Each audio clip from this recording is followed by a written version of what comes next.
Hi, everyone, and welcome to episode 20 of the OLSC Liverpool Toronto show. I've got Jake with me from the regulars. Jake, how's it going, Mr. President? Hi, everyone. Happy summer. Alive and well. Alive and well. Yes, sir. Happy summer to you too. And we've got the Scouse foodie with us, Salil. Welcome. Welcome to the LFC Toronto show, mate. It's such a pleasure to have you here. Thank you so much, guys. It's an absolute honor to be here and with our Red family in Toronto, right? I'm really looking forward to meeting you guys in person again when the season starts. But let's go. Here we are. Let's do it. Well, you know what? We'll say it at the end as well. But before we even get into it, Jake, we know when we're going to be all coming together again. We'll say it again at the end. But let's just start the show with that, because I think we're all missing the family, the brotherhood, the sisterhood, the family of LFC Toronto. When are we getting back together? When's the first game? I mean, apart from the preseason that's going on right now, the actual warm-up matches, we've got our Shield match at the end of this month on the 30th. It's the long weekend holiday, I believe. It's a 12 o'clock kickoff. So look at our socials for all the perks, early entry, all the details you need to kind of get abreast of. And it's going to be a fantastic opening day. We're going to win, kick ass, and the family's going to come together, which is, it's such a crazy thing. We see each other every week, sometimes 2 and 3 times a week, depending on if it's Dr. Klopp or not. But we all completely miss each other's company, and we've got such a great community. And again, last year we had 760 members, so it's going to be an interesting first match, and I can't wait. It's going to be great. Amazing. And if you're in the community already, you will have got the emails, and we'll put this on the socials as well. There it is. It's official. If you're hearing it for the first time on the show, the first game that will be together for this season is the Community Shield against Manchester City. So I'm sure next week or the week after that, we'll do some build up towards that. I'm just going to turn the attention over to Salil first. So you've seen the show, mate. What we want to know is just really get into you being here and supporting Liverpool Football Club, but also through the community that we have in Toronto. And we call it the origin story. So before anything else, tell us how you became a Liverpool fan. How, why, what happened, what match, which player, all the details. We want to know everything. So I belong from India in Mumbai originally, and unfortunately, Premier League rights came quite late to India. It came in the early 2000s. Before that, nobody quite knew what the Premier League was about and what Liverpool Football Club was about. Of course, people knew what football is because it's a global sport. And I was quite young. I was just 9 or 10 years old back then. But in 1998, I had visited Singapore, and the Reds were on pre-season tour that year in Asia. And I was quite small, and I was quite intrigued looking at posters of Michael Owen, Danny Murphy, and all our players back in the day, and that really got me gripped to the club. And wow, looking at the support in Singapore was fantastic, and I thought, why not? And then I purchased a FIFA 99 CD, and then I started playing with Liverpool. And that is what actually drove me a lot closer to the game, knowing who the players are, who they play for, which club, which country they belong to, and so on. And in fact, the first game I actually saw was when we lost 4-3 to Leeds, the Mark Viduka, when he scored 4 goals against us. Not a great way to begin your Liverpool account, but at the end of the day, it was. So there's something very special about this club, right? No matter what the result is, at the end of the day, if it's meant for you, Liverpool Football Club is meant for you, and that is what happened with me as well. Usually back in the day, we had a lot of friends who either were Arsenal supporters or Man United supporters, the scum. But at the end of the day, my heart belongs to Liverpool and Liverpool Football Club, and there was no looking back after that. Amazing. Yeah, and then just following up from the Liverpool story, then how did you become part of this community in Toronto? So back in Mumbai, I was part of the official supporters club of Liverpool for almost 5 years with the Mumbai committee, and I was supposed to move to Canada in 2020, but then shit happened around the world, the pandemic, right? And my plans were delayed.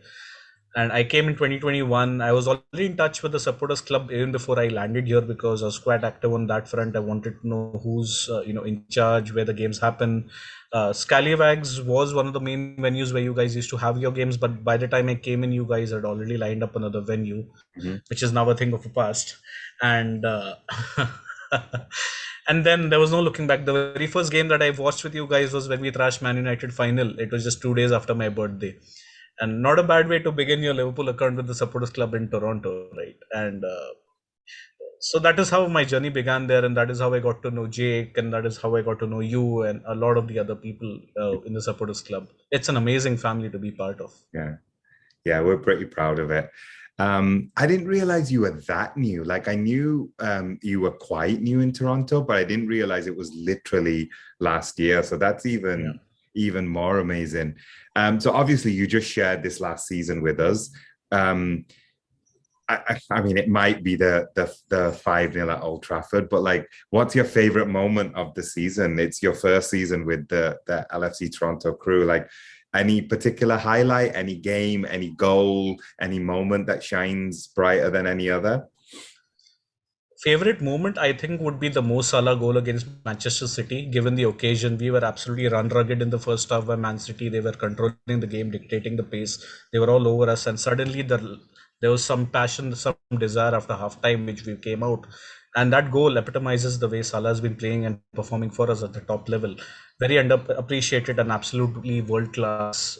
He unfortunately doesn't get his dues at times when we compare him to a Lionel Messi or a Cristiano Ronaldo at times.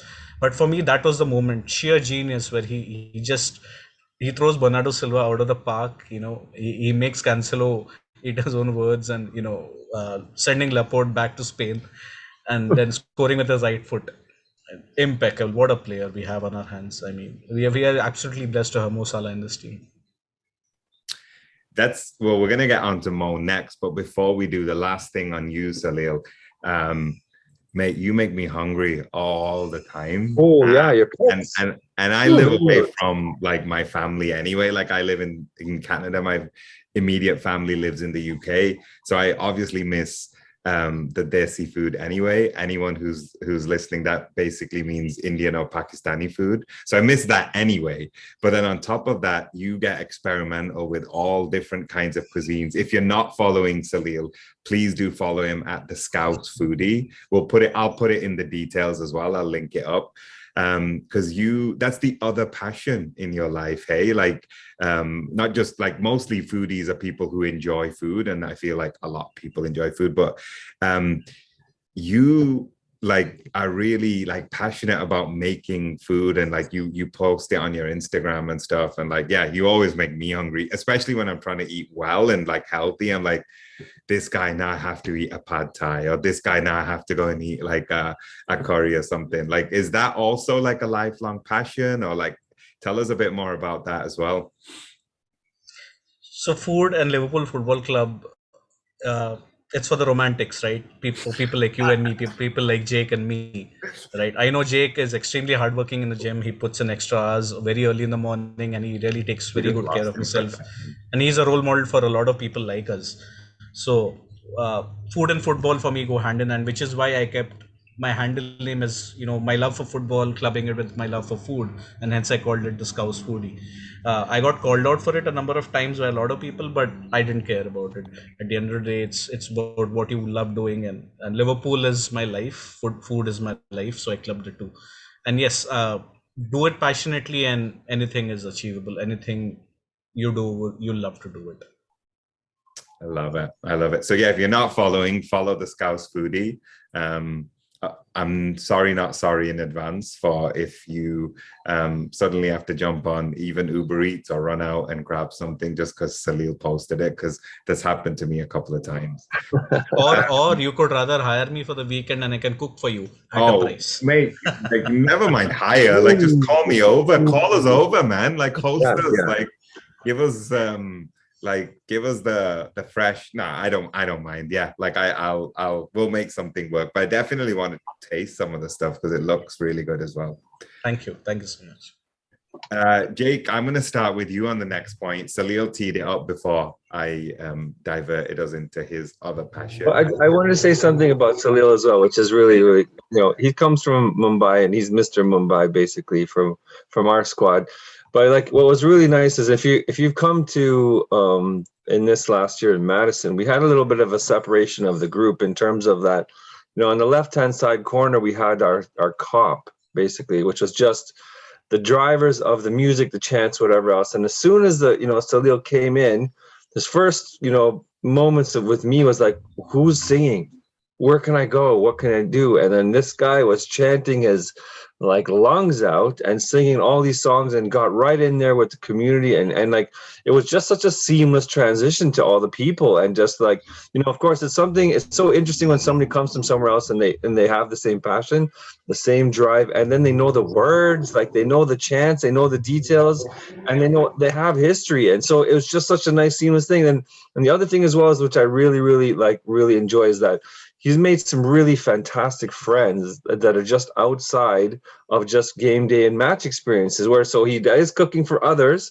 So Zazu, we're going to get on that train at some point in time. Yeah. So he's doing this for others, and he does, and we get that, we hear about that, and we just get jealous. However, it will happen for us.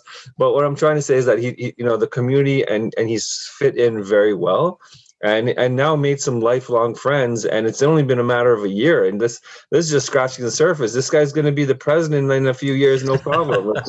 which is fantastic. That's good. I love it. Okay, yeah. Sorry, we're getting into Mo. Yeah. We're getting to Mo. Yeah. So, Mo, so we had episode 19 with Dan. It was 3 weeks ago now. We talked about Darwin. We talked about a few things. Since then, really the big news above anything else is that the man who Salil was waxing lyrical about, and I think everybody on this show and in our community knows I adore as well, Mo Salah has re-signed. So we've got him for the foreseeable future. Talk to us about how big of a moment that is, both from what he represents on the pitch. Obviously, arguably, he's our star player if we have to have one. I know we've got a few people on that level, but strikers get the accolades and the recognition.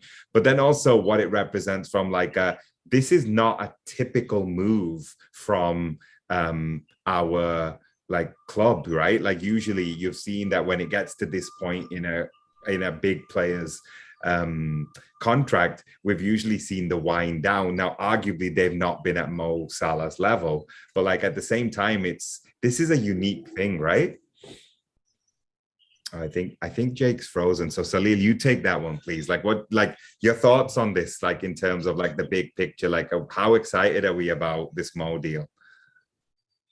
We are absolutely delighted, because I think the timing is quite crucial, and it also shows where the club is heading, right? Under Klopp, under FSG, and we are only gaining from strength to strength.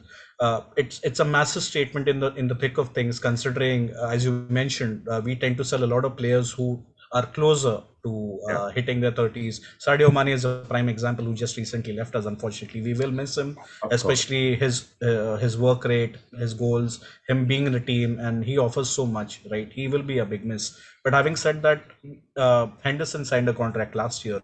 We signed Thiago the year before that, who was just about 28, 29. And now Salah's hitting 30. He signed a new contract. Virgil van Dijk signed a new contract when he was 29. So we are going to stick to some of the top players. But yes, it'll come in with some of the other players who are going to leave us at the end of the day. But the club is in the right hands. Financially, we have been at our peak, I must admit, in this current regime under FSG. And since Klopp has signed a new contract, it's only going to gain from strength to strength, and we are all smiling looking at it, right? Mo Salah signing a contract extension, Klopp signing a contract extension, signing Darwin Nunez, massive. I just can't wait for the season to start, to be very honest. And Jake, really? I know you're just having a couple of technical difficulties. Firstly, are you with that company that from Friday? Rogers. Are you yes, yeah? Rogers. Okay. Rogers, okay. You bastards. Yeah. Yes, I am Rogers. It's still connections a bit wonky. Yes. But yeah, talk to us about Mo. Salil just jumped in, but at the same time, I want to hear from you as well. Like, how big is this deal? The fact that we're getting like arguably a man at this point last year, and then for the next 6 months was being spoken of as the best player in the world. There was conversation that in a year's time he was going to leave and he would just walk away. And randomly on one Friday, we get this post of Instagram and social media thing, and Salah stays. And it's just he's at the pool. It was just so smooth and so nonchalant. And this fear, this general fear about him and Sadio has been there for a while now. So, from when Mo, again, as Salil said, it's the intent, right? We know, positionally speaking, he's going to be getting 20, 30 goals this year. I don't have any doubts with that.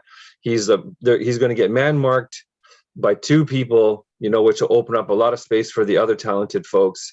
And again, you know what? Like, it's such, I'm going to take from the Klopp era, us having some forward thinking now and getting these people signed and getting the quality signed, the spine is signed for several more years. And to get that, like, under our books and have that fear dissipated and like we can just focus on football again is immense. And getting into the Sadio thing for 1 second and reading the articles and saying that, like, Liverpool knew 6 months ago or so that Sadio was intending to leave. And that was the catalyst of starting these, the Diaz moves and whatever the case is. And it's interesting that, how this played out, whereas like now we've got Diaz as that midway marker, then Nunez coming in here. So we do have the support. Jota's on the verge of getting another contract, right? So we've got some really solid players that are there in the thick of things. And again, it's the intent, right? We would just be like, oh my God, and we would lose those arguments, right? Those top players would leave us, right? And to go on technically bigger and better things. And the thing is about the Sadio thing, just going back to this again, it's sad he's the Lion, but he's going to have this boring time in the Bundesliga. Like, he's going to win 5-0, 6-0, 7-0. He's just going to be like, okay, right. And now what? I have to wait for Champions League. I have to wait for this. I have to wait for there's two teams other than them that are like competing, but which is another story. But Mo on our books, right? Like, first-class gentleman. He's going to be making, like, Egypt should just be giving us kudos because he's probably going to make another hospital. He's probably going to give money to half the country that is in poverty. He's going to do those things. And as a person and human being, not even the football side, that is just class, right? Coming from humble beginnings, we know his story. He's traveling, 19 hours to get to a practice and in the buses and all that kind of stuff. And he's just solidified his kids. They're happy in the space. His wife is happy in the space. He's completely adored. And I could not be happier that we've made this the peace from us and we can move on to the season, which is going to be at the end of this month. And he's going to kick ass, which is going to be phenomenal for us. Can't wait. Also, if I may add to what Jake is saying, especially about Mo Salah, right? Because we knew that the Mbappe deal was a 50-50 with Real Madrid being linked with him. And when Mbappe decided to stay at PSG, there were rumors that, now they could potentially come up for Salah because Haaland had already signed for City much before the Mbappe deal broke through for them. So there were rumors that, now because the other two big forwards in world football right now, the hot prospects are signed with respective clubs. Are Real Madrid going to come in for Mo Salah? We don't know. Or is Salah really going to go because of the money? We don't know. So yes, it is so crucial for us to retain somebody like Mo Salah because we cannot replicate another Mo Salah. We cannot get another Mo Salah for that sort of price, for that sort of goals that he gives. And he knows the team, the intensity, the work rate, the speed, and he's a global superstar as well. So I think we've hit the nail, right on the head with Mo Salah's deal. It was imperative that we got it signed. I'm so glad it happened. I mean, imagine this coming through the streets of Liverpool and then seeing your mural on the side of a building. Like, I'm not even talking about like when we're in New York and it happens like from art and all that stuff. But literally, like the new wave of the last several years of getting that done and him just being there and knowing that like his legacy is on a completely different level. And no matter what the situation is, if he had left or he's going to continue on for a couple of years, he is a legend in our space. He's won everything. and he's going to continue to score. Like in the next 3 years, he's going to score almost like 60, 70, 80 goals. Like that's unheard of, right? This Like season alone, if he just has a season like a Mo Salah season, which we can't take for granted, by the way, it's insane what he's doing and has done. He will be the 5th top goal scorer this season of Liverpool's history, and he'll have done it in 6 seasons. It's actually crazy what level he has been on. And Salil said it earlier as well, like outside the fan base, within the fan base, like he's still not getting that unanimous credit. Like if in 6 seasons you've won every single trophy, if you've won 2 player of the years, you've won 3 golden boots, you've won an assist and stuff, like you have to be in the conversation for every best this, best that. And like, yeah, I feel like even in art, like for us, like people are like trying to find reasons as to like, oh, he doesn't do this or he doesn't do that.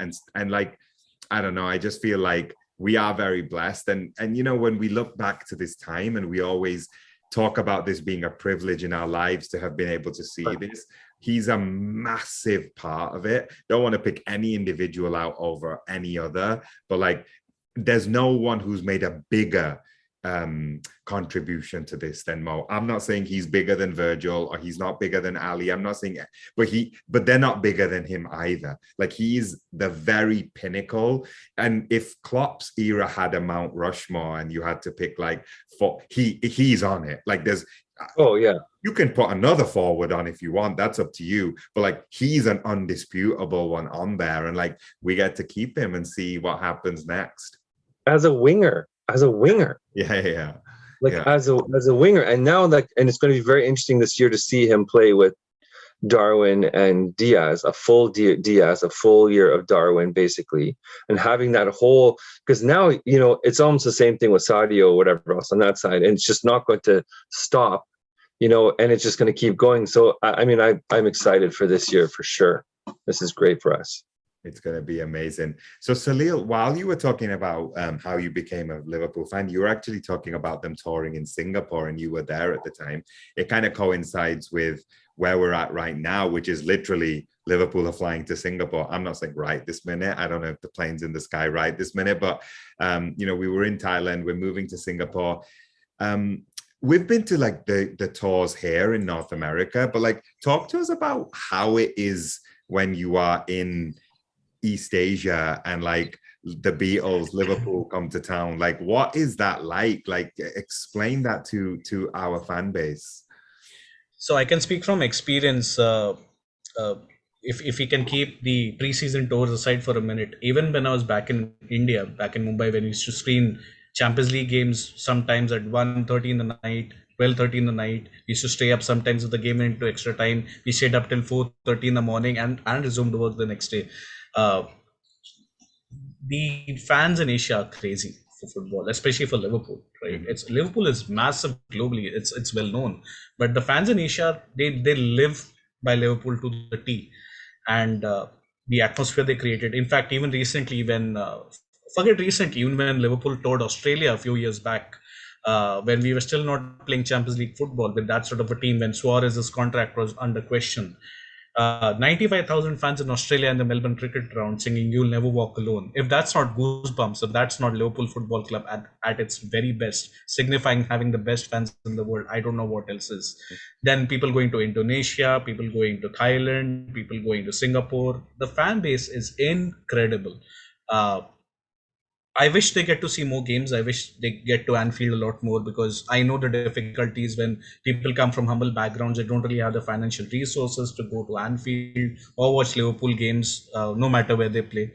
But Asia is a completely different ball game. It's a different kettle of fish when we compare it to something in North America or maybe in Europe. The fans, Liverpool fans in general, are passionate about the club, come what may, and Asia stands out as one of the best regions for Liverpool to be supported. Very cool. And while we're talking about Asia and we're talking about the preseason, Jake, what did you make of we might lose Jake again in a second. Hold on. There he is. Jake, what did you make of the game the other day on Tuesday, preseason?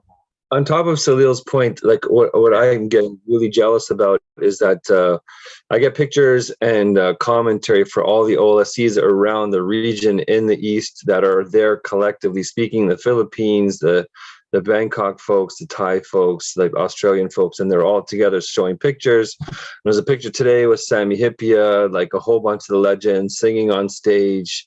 And like they're just having this ball and the fun, and I'm just like, I could not, and the rest of the world could not be more jealous of this team being in their spaces, and they're just having a lot of fun, and it just bodes for our global reach, right? Like we've always had this, but not to this level, I don't think, right? And so now you can even see this when we're talking about, the parades of different things, right? Like for these teams, and then just as they come to the airport and as they come to Bangkok, and you see thousands of fans, it's unreal. But the match itself, it was interesting to see the positional pieces of that we have now. And I like Klopp had a very interesting comment this week after the game, just specifically talking about the midfield itself. And he named off all of them. I think in general, I think it was 7 of them, including Ox and whatever else. And he was basically saying, like, what do I not have in my midfield? Right? It was very interesting. He's like, and he joked, he's like, okay, fine, I don't have a 6'5" person that can just head the ball in from whatever. The golden cow. Jake's is breaking up again. I think Salil Jake was talking about the comment from Klopp when he's saying about the midfield, who he doesn't have in the midfield. I'm sure Jake will go back to the point, but like, are you comfortable with our midfield at the moment?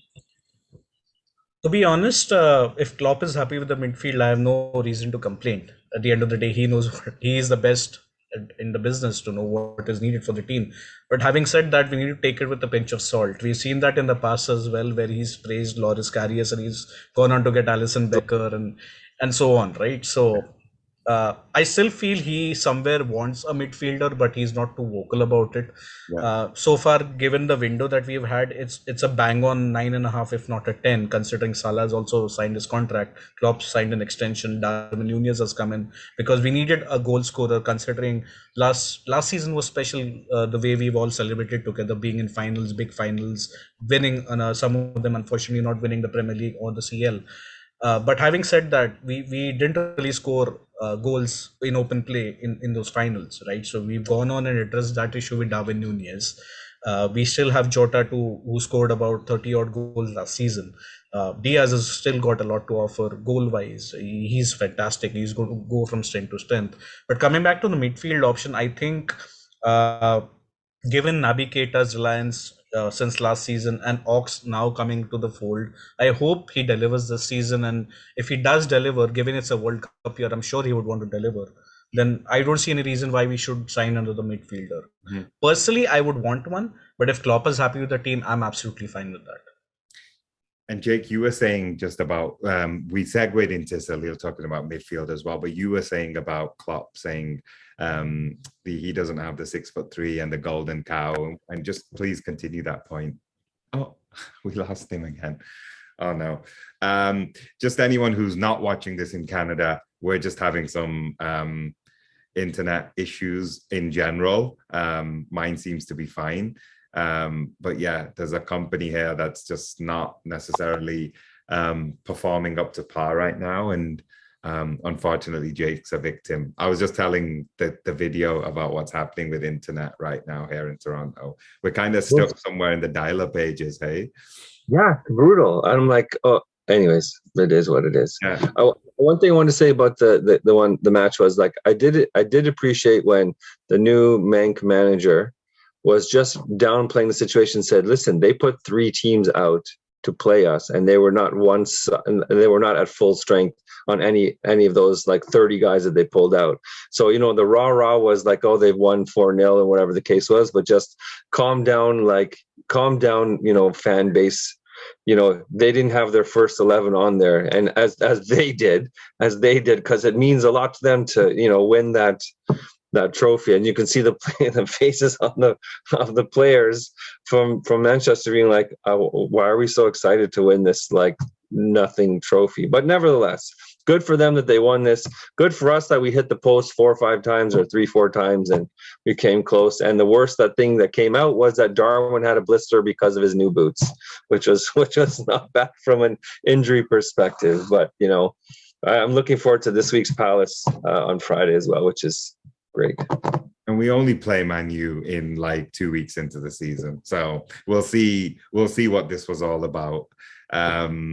Yeah, I kind of feel like the 3-team thing is one element of it. The other element is what you just said. Just like even with the 3 teams, it wasn't a 4-0 game. You know, like it's so funny. Like our 5-0 in a proper game at Old Trafford was more than a 5-0 game. Like if that had been like 6, 7, 8, it actually was not flattering us. And yet the other day, I'm not saying we deserved to win. I think overall it was probably like quite an equal game. If they'd beaten us by 1 goal, you could call it fair or whatever. We started really well, by the way. Like that first team, the 30 minutes was like incredible. And yet we conceded a goal there as well. The one thing that I would say is he doesn't have to prove anything to me in preseason. He doesn't have to prove anything to me anyway. He doesn't have to prove anything in preseason anyway. But if we get into the league season and Joe Gomez is the senior defender and he's still doing this shit, then I'm a little bit like, because I was at the Leicester game. You guys remember in December, and like it was disastrous. Like it was really bad. So I think that like having somebody of that caliber as our 4th choice defender he's the best 4th choice. Well, we said this in the first 19 episodes as well. We got the best 6th striker. It's Origi or Minamino, and like we can say all those. Without question, the best 4th centre back in the world will be Joe Gomez. But like we all think and feel he's more than that, and like for him to be more than that, like when he is the main guy, he can't make those mistakes. And arguably, you know, you can say Nat Phillips, for example, for the 1 goal where the 2 of them had a mix-up, fell over and stuff. But like you as the senior guy have to take charge. And that's what Virgil does. You know, I kind of feel like Matip does that as well. Kanate is very young. That's the only one thing from a player perspective. Like and even he gets a pass. Like I said, firstly, he doesn't have to prove anything to me. Secondly, he doesn't have to prove anything anyway. He's a Champions League winner. He's a Premier League winner. He's Joe Gomez. He's an England international. But like, I just really want him that when he's the senior defender, to like really be the boss. And like that piece of it, I'm not 100% convinced at the moment. I wonder if it's just because he doesn't have a lot of game time in the last couple of years. Yeah. Like I'm making excuses for him now, basically. Yeah. Right? Yeah. He's got a contract now, so that's peace of mind. Yeah. Right. So that should be stable, and that should be, he's not, you know, he doesn't need to worry about that. His fitness is back again, right? And again, I think that was one of the knocks. Although, like when he was playing with Virgil constantly for that, you know, window of time, he did very well, you know, from that. And we've not lost him yet. He's still trying. Blame it on Rodgers. Yeah. Can I blame it on Brendan Rodgers? Of course, Brendan Rodgers. Salil, how do you feel Friday's going to go against Crystal Palace? Honestly, it doesn't matter. As long as we don't have any injuries, I'll be fine with it. At the end of the day, who takes preseason results very seriously? It's more about gaining confidence, getting a bit of game time to some of your reserve players and your first team players. You know, getting them a feel of the intensity, the squad, getting them prepared for the first game that is going to start. So I don't take the results too seriously. But what I will be wary of is considering that we will be playing in different time zones. We're playing in Asia now, and suddenly in 2 days we'll be going back to Europe. Completely different scenario, the climate and the traveling and so on, right? So I'm only looking at the well-being of our players. I'm not really focusing much on the result. I couldn't care two hoots about even if we lose 10-0, as long as we deliver in the Premier League and the Champions League. But coming back to your Joe Gomez point, remember this is going to be a World Cup year as well. And the fact that he signed a contract, I'm sure he's going to be knocking on Klopp's door and saying, "Hey boss, I need to play more." And I'm actually interested to know what he's going to do with so many defenders on hand. Is he going to tweak somebody's role? Is he going to play somebody more? Is he going to rest Virgil a little more and play him specifically in certain games? I'm really interested to see what he does with the centre back situation. Midfield, yes, we have a few options there, but then again, we need somebody apart from Fabinho and Thiago who can control that midfield, which is where the argument of having a quality midfielder comes in. Because even if you've seen the Villarreal game last year, or even the Leicester game in which you were, we got overrun at times in midfield, and that is where the question of having a quality midfielders who can dictate the pace of the game comes into play. United are doing that with Frankie de Jong. De Bruyne is already there at Man City. At Chelsea, they already have Conte and Kovacic. So we need to address that department as well. But then coming back to pre-season, it's more about giving game time to your youngsters, the reserves, and the first team players. I just hope there are no injuries. That's all. Yeah, I mean, I thought Carvalho looked amazing the other day. I think Harvey looked great. I think the young talent. Always been a believer in Curtis Jones. I think that this is a really good opportunity for him this season as well. So we'll see. Just before we close out, how random Raheem Sterling is now a Chelsea player. Like, does anyone else find that so weird? Like, I'm just a little Londoner though. He is a Londoner though. Like, I get that it's weird to play Londoner as well. Yeah. Yeah. I mean, it's weird to play for the teams he's played for, right? From that context, the two up north and now this one. Yeah. And then before, was it QPR guy? No, where was his original? QPR. Yeah. So I mean, like, I guess he's, his point of reference is that he's coming back home, right? So he's the London boy. So it is weird, and they've made some interesting signings. I will say that today there's Koulibaly that they've gone through, so they've got a little bit of a revamp on that. So it's going to be very interesting for there. I think them have made some inroads. The Pigeons, Spurs have made some inroads. So it's going to be very interesting top 6 or 7 in this case, because you've got those little West Hammy people on the edge as well, right? So it's going to be very interesting from that perspective for sure. But yeah, weird. Like, the snake is back home, I suppose, gone to his little hole. I don't know how to say that, but he's still a quality player. He's still young, right? And going for the 40-45 mil, I think it was for a fee. Apparently 50. Yeah. I mean, that's and interesting that normally when you're talking about a British reference player, it's usually you're playing for that British fee on top of whatever else, and then this is just like an average price, I guess, for I don't know. I mean, like, he's always going to dive. He's always going to do this. So, I know he was with us for a little while, but is a snake is a snake is a snake is a snake. Once a snake, always a snake. I think that's it, folks. We went through the agenda pretty quick, but it's pre-season, so not loads of extra talking points. Salil, what a pleasure again, and I hope you'll be back with us soon. And looking forward to seeing you in 2.5 weeks at this point. Jake, I'm sure I'll see you before that online as well. But yeah, all the regulars, subscribe, like the video, subscribe. That always helps us. Keep your eyes locked for more messages coming from us, whether it's on email or whether it's on our social platforms. We have a few other announcements to make soon as well. But otherwise, get your diaries set for that Community Shield. We're excited to have everyone back with us. It's a long weekend in Toronto that week. Yeah, I think we're out. Also, if I may add a final piece, what you're saying, for anyone who's not yet bought the membership through OLSC Toronto, you're missing out. Especially for the season that we had last year, the memories we've sung together, we've hugged each other after every win, we cried in each other's arms. I was in Jake's arms after the UCL final. We were all crying that day. We were distraught. So we've been through a roller coaster ride last season. I mean, this is what Liverpool Football Club is about: the emotions, the passion. There's drama. It's like a heart attack in every game. We just don't know what to expect.